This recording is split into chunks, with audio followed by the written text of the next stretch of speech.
Matthew's trying to convey one massive thing. Does Christianity work? Does it give these guys joy in the moment in their life? Yes, it is the answer to the question that everyone's asking, which is this: what gives me the greatest pleasure in life?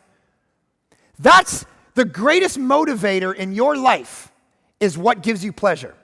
We are all pleasure seekers, right? That's the question we ask. It's the answer to why you married who you married. They made you feel a certain way, man. They gave you pleasure. All right, it was like, I like being with this person. This is a pleasurable, nice feeling. You don't get married to someone when you feel rotten about them. You're like, oh my gosh, I don't like this person. Spend the rest of my life with you. That comes later, all right? But at the beginning, you feel something, man. There's a choice.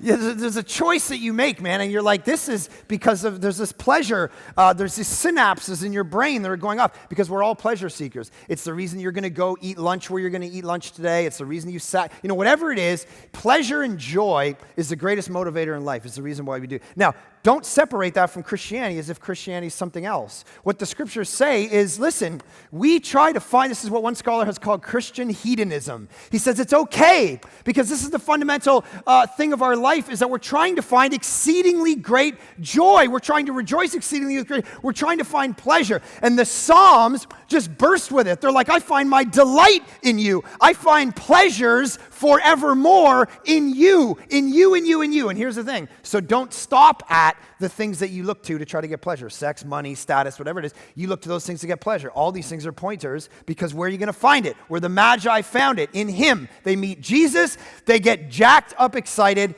because they experience a joy that transcends their circumstances. A joy that can be felt when you're sick, when you're in difficulty, when you lose a spouse, when you lose a job, when you're broke. There's an exceedingly great joy that can still come about in your life. A pleasure forevermore. Christians are called to be joyous people, to be celebratory people. All right, to be people who don't hold back their joy, to show the world, I am completely satisfied in Him. So if you show up to work and your face and your life and your body language does not exude joy and satisfaction, you're going against what the gospel's trying to produce in your life. You're dragging yourself around as if Christianity is some drag and some like, oh my goodness, I have to do this. That is not, look at these guys, exceedingly great joy. That is their life. That is what the gospel has done. That is honestly my hope. Man, if we were people who were defined by this kind of joy, a Christian hedonism that went, man, I am in this for great pleasure to myself, but where I find this great pleasure is not in the things of this world that burn away, that get choked out, but in Him.